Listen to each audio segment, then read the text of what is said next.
What's up, gang? Brad Bodnerchuk here with the Brad Bodnerchuk podcast, back with a brand new episode. And as always, I want to say thank you guys so much for tuning in and supporting this podcast. It means the absolute world to me. I'll likely say that at the end of the podcast as well, because sometimes I repeat myself. I'll be honest. I've been, I gotta be sensitive about how I say this because I realize how important um, my words are. But my reality is, I don't want to say lacking, but I've been slacking lately in many areas of my life. And I wanted to come on today and share what I feel is what I feel has been missing for me and what I feel is missing for most of us when we come to this crossroads, if you will, in our life, or this pivotal turning point in our life, where the things that we want and desire and the things that we have are extremely, or at least seem extremely far away. So the reality we're experiencing and the reality we want, it almost seems insurmountable. So what does that cause? That causes inaction. That causes more of the opposite of what we should be doing. When I say we, I'm obviously talking to me, but maybe this resonates with you as well. So, for example, for example, not for example, not for example at all, just reality. Reality is I haven't been treating my body and my mind the way I ultimately want to be. And I've been distracting myself with other things. And I'm at a point where right now I'm able to come on and talk about it because I'm able to, and at a point where I am so motivated to make change, and we'll get into why that is, but I'm so motivated to make change, and I know what I need to do to impact that change.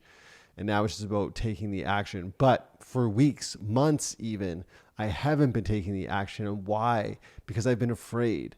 What have I been afraid of? I've been afraid of the work. I've been afraid of what has to be done to even get back to, or to even resemble, even close to what I want to be experiencing part of me ultimately with my mind or my body.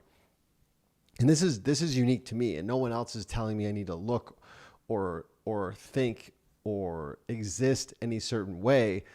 But I know for myself, I want more out of me, and I have been slacking, and the slacking is causing lack, and I can't stand that. And it's almost embarrassing to say it, but it also is so freeing as well that I'm at this moment.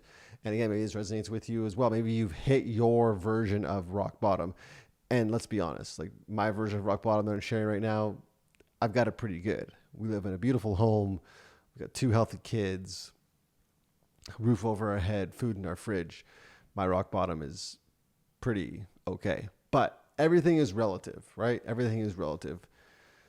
So, in regards to my body and my mind, I haven't been putting in the work, whether it be meditation daily or whether it be exercising daily. And I've been allowing for, like I said, the seeming reality of it being so far in the distance of like, oh my gosh, the things I have to do to get there. I've been allowing for that to create a fear within me, and that fear has caused inaction. And that inaction is just compounding what I'm trying to avoid, the reality that I don't want to be experiencing. But for some reason, I am experiencing it and I'm facilitating it. And it all starts where? It all starts in our mind, in my mind in this case. And I've heard many of my friends say this, and many others outside of my circle say this as well. Like, you get what you tolerate. And for so long, I've tolerated a certain level when it comes to, like I said, my physical body or my mind. But this goes beyond just my body and my mind, because that sounds kind of vain with the body piece, but that's just me and I'm going to own it. But it's also like my business. It's also my relationships. There's been a lot of inaction. And why? It's because I'm afraid. I'm afraid of the work that it's going to take to get to where I want to be ultimately. But I understand now that I need to move. And it's not even a need. I want to. And something happened today. I'm not going to get into the details because I don't think it's necessary. Screw it. I will anyway. Should I? Yeah, I'll do it anyway. So we're very lucky that we have extra care for our children. Lena's in full-time Montessori school and Cole is in part-time daycare 3 days a week. And it's literally across the street. It's across the street from where we live currently. And it's just, I mean, what a blessing. Like literally we walk, like 400 meters, not even. And we're able to put him into care from 8 a.m. until 4 p.m. The blessing and a curse with this daycare is, and this is really new for us because it wasn't that case. Sorry, with Lena in daycare in Vancouver, but this daycare allows for live camera feeds into the children's room. Obviously, you're limited to only where your kid is, and that makes perfect sense. But I generally don't find myself logging in and just watching Cole. Not because I don't care. Obviously, I care about my son and our son, pardon me, and his well-being. But I just, I just trust. Just like he's a kid, they're paid to look after kids. They're doing what they do. But today, for some reason, Lindsay texted me and said, he's not napping. He should have been napping. He wasn't napping. He was up and now he was on the floor crying by himself. And I was like, oh man, no parent, not anyone wants to hear that. That their child, one, isn't sleeping when they ideally should be, and two, is now on the floor crying by themselves and not being consoled. And so I log in and I see what's going on, and I'll be honest, I was like really frustrated and really appalled. And what was happening was there was one caregiver in the space. There were 4 kids total. 2 kids were awake, Cole being one of them, and the other 2 kids were sleeping. The lady in the space, who I don't know, she was just helping out for the day. I've never met her before. She was consoling, rocking the other child, and it looked as though he had become extremely downregulated and relaxed. It almost looked like from the camera angle that he was passed out and sleeping. And then our child, this is where it's just like, it's so difficult when it's your kid. But if it's anyone else's kid, I'd probably feel the exact same way. If my son was like relieved and maybe sleeping, I'd be like, go deal with that kid. So that wasn't happening. So this child that was being, rocked looked like they were just passed out. They were just loving life and they were asleep. And then you had our son over there who was obviously in distress and doing that cry where it's almost difficult to breathe, like that one. And we hate when he cries like that. So it hit me right then and there. That's it. Enough is enough. I need to create something different, a different reality for my family. I have no idea what that means. Well, I do actually know what I want to create. I have no idea how I'm going to do it, by what means I'm going to do it. But today was a day where all of the fears, all of the BS, all of the noise that I've been allowing for in my life that has been causing inaction and excuses, I'm done. And will this happen again? Will I peak and valley? And when I mean by valley, will I find myself, in this auto, just like every day, just like wake up and like experience it and then go to sleep? Will I find myself in that again? Likely, sure, if I allow for it. But it's about catching yourself. And I always talk about how I'm hyper aware. And guess what? I am hyper aware. And guess what else? I'm hyper aware that I've been shitting the bed as of late in regards to creating what I want to create, creating what I feel is ultimately inside of me, whether it is, like I said, my mindset, my physical body, our bank account, my business, my impact, all of those things.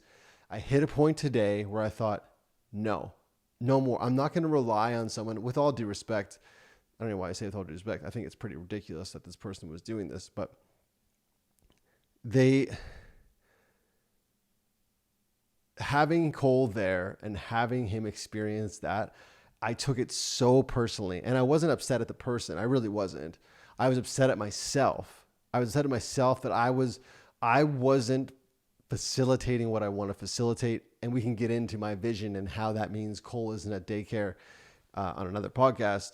But that is part of my vision. I don't want to have to depend on care that may be, shoddy at times, where they're just like, whatever. He's just like standing up on a rocking chair and there's thumbtacks on the floor. It looks like he's going to fall. I guess, well, he'll just look. Like, I don't want that to be my reality for my kid or anyone else's kid. But for me, especially when I feel like I can create these things, but for some reason I'm not. And why am I not? Me. I'm the reason. I am stricken with this. No, sorry. I'm not stricken with. In the past, I've been stricken with this fear. This is where the language is key. But now moving forward, I am working to rid that from my life. I am working now to add structure each and every day. Heck, this is what I talk about in my programs. This is what I talk about to all my clients. And even that in itself is like, what is happening with that? What are we doing with that? What do I do? How do I help? What can I do? Who can I help? All of those things.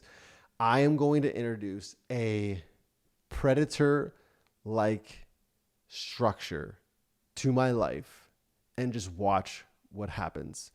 Again, you don't have to watch, but I'm just announcing this more to myself than anyone else.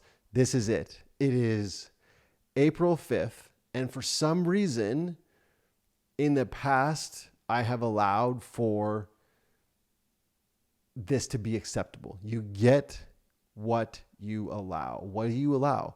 Do you allow sticky toffee pudding at 8:30 at night? Guess what? The other night I did. But does that actually get me to where I want to go? No. And I'm super aware, and this probably does resonate with you, a lot of people. You say you want something, but the actions don't match the result. The actions don't match the vision, pardon me. But for some reason, you just find yourself doing it. And it's like you're shooting yourself in the foot every single time. Why? I suggest it's because we're afraid. We're afraid of the actual work. Here's the thing.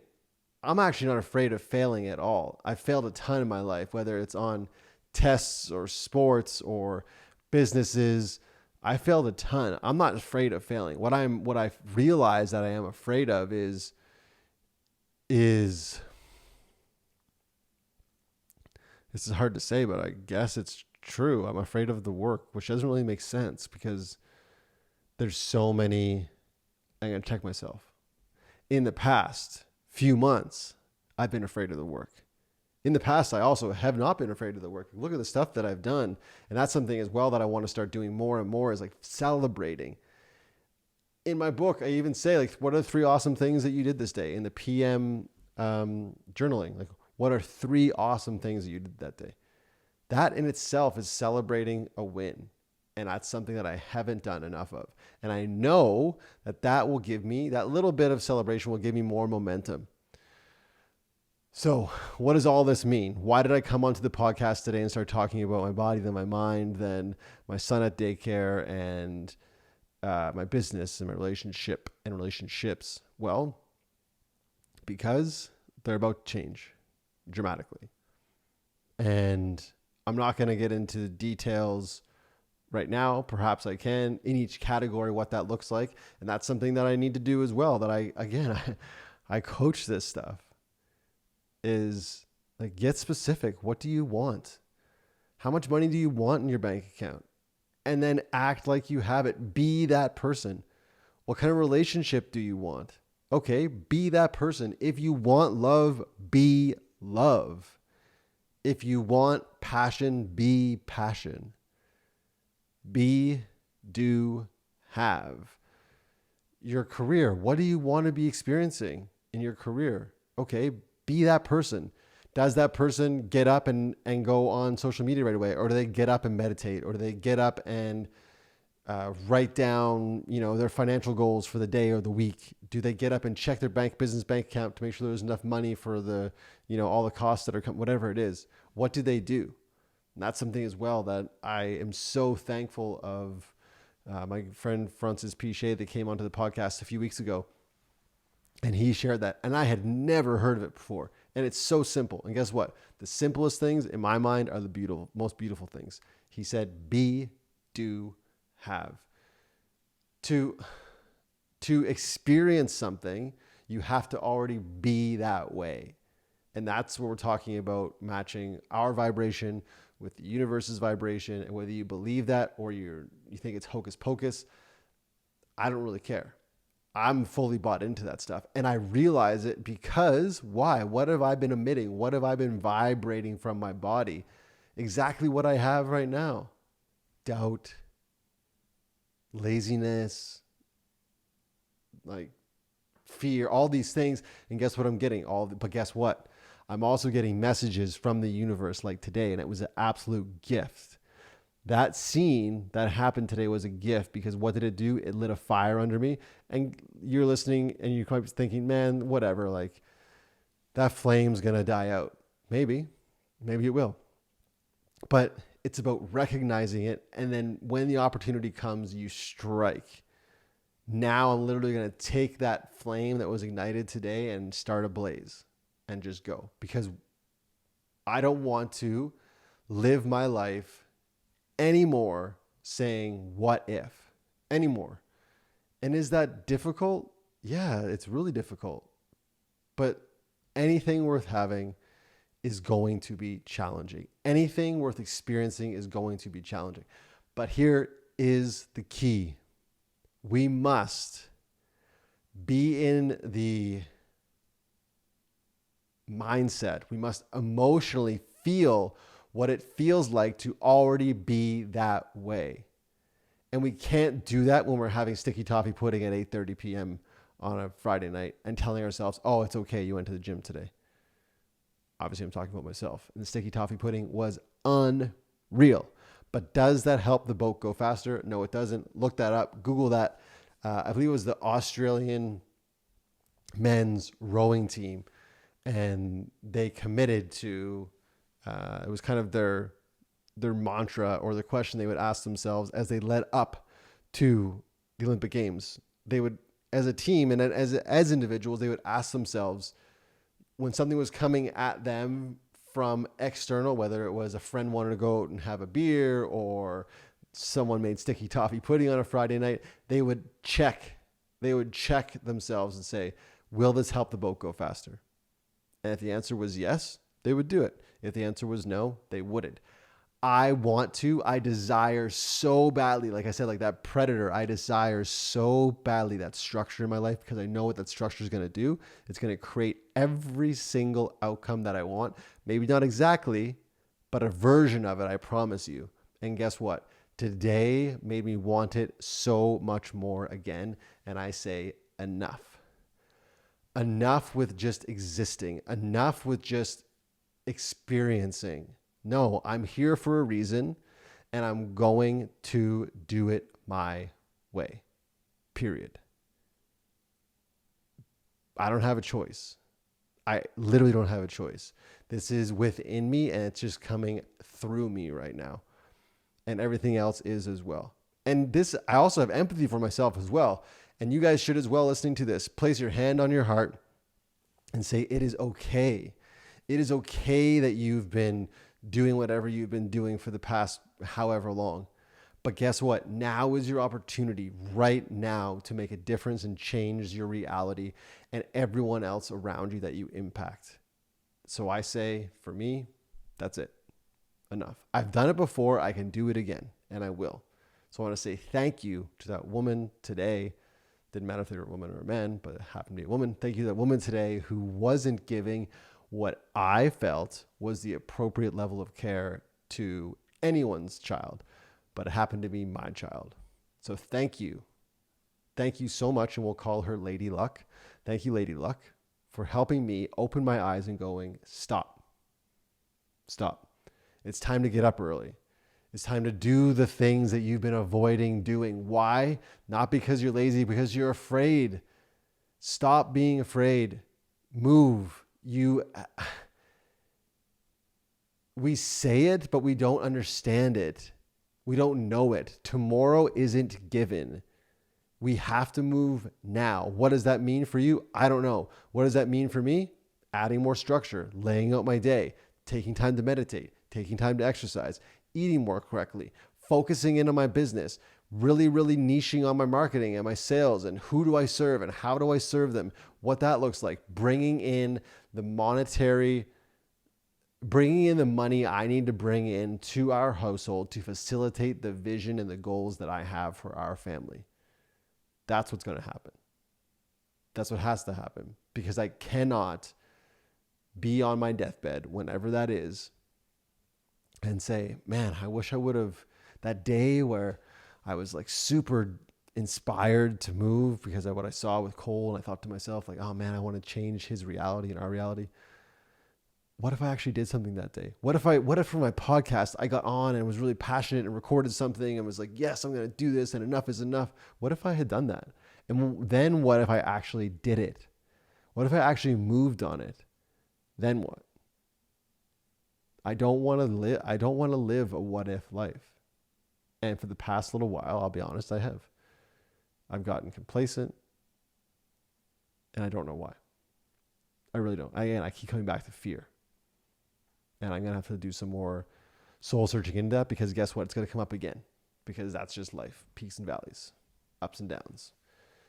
And I also understand, the last thing I'll say is, I'm not always going to feel this way. I'm not always going to feel inspired. I'm not always going to feel like enough is enough. I'm going to feel like eating that sticky toffee pudding at 8:30. And that is okay as well. But it's about recognizing it and then course correcting it as soon as you possibly can, and not spending too long in the valley.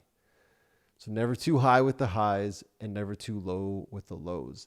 I encourage you, if you're listening to this and this resonated with you at all, or you think perhaps this would resonate with someone else, please share it with them. It would mean the absolute world to me. Also, I don't say this enough on this podcast, but I would love it for you guys to leave a comment on iTunes. Give it a 5-star. Is it 5 stars? I don't even know. Give it a 5-star rating.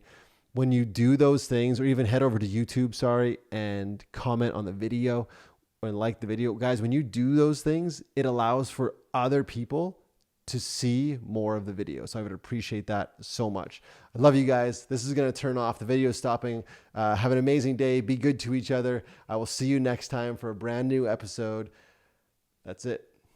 Be good, do good, and keep going. Peace.